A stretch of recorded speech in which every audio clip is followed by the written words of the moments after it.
Hello, everybody. Thanks again for tuning in to a midweek devotional. I hope these are meaningful to you.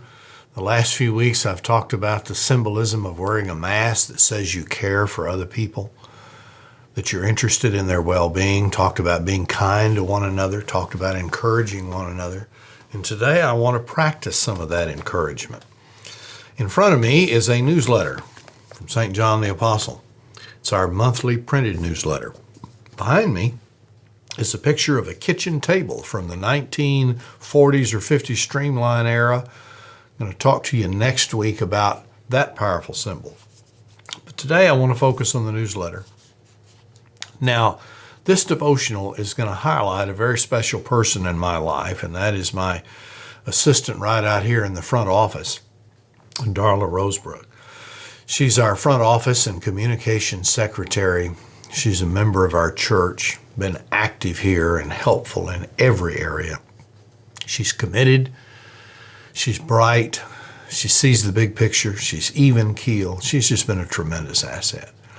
And as I brag on her, I want you to understand that I understand, as any pastor will, the longer we serve, the more we realize that it's lay people that make a church. Doesn't matter how great your building is, how great your minister is, denominational authority, how great your staff is. Those are all wonderful things. But if you don't have great people, lay people, they make the church. Just like our recent mission events. It's the lay people out there doing it. But this pandemic has caused a different dynamic of church operation, and the light has come on our staff, and it's challenged each of us to rise to new levels, because we have to distance from one another as church family, and we can't have worship and meetings and do some of the ministry we like. And so it's a good time for me to highlight this precious person, Darla Rosebrook. What we focus on this week is just an example of what goes on all the time. We have a weekly e-news that comes out. It's up to date. She works on that regularly, but the monthly newsletter, a lot of churches don't do as often as they used to, if at all. Used to do a newsletter every week. That was the only communication we had. But we do one once a month, and what a great job she does on it. And as I thumb through this, John Moran is going to have some close-up pictures of it. This is the July 1st newsletter, and after my article, Darla began to characterize pictures of what we have been able to do this year.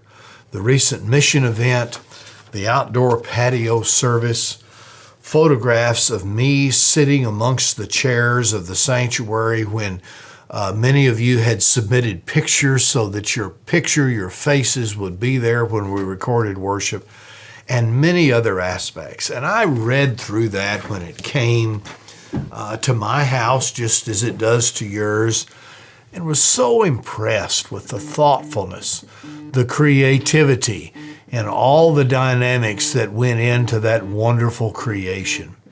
And I wanted to take this opportunity to let you perhaps join me in expressing your appreciation to Darla for the work that sometimes goes on unnoticed, that goes on all the time, and her precision, her creativity, and her commitment. It's one of those ways we can be kind and encourage one another, and that can be contagious because she has been part of the glue that has kept us going.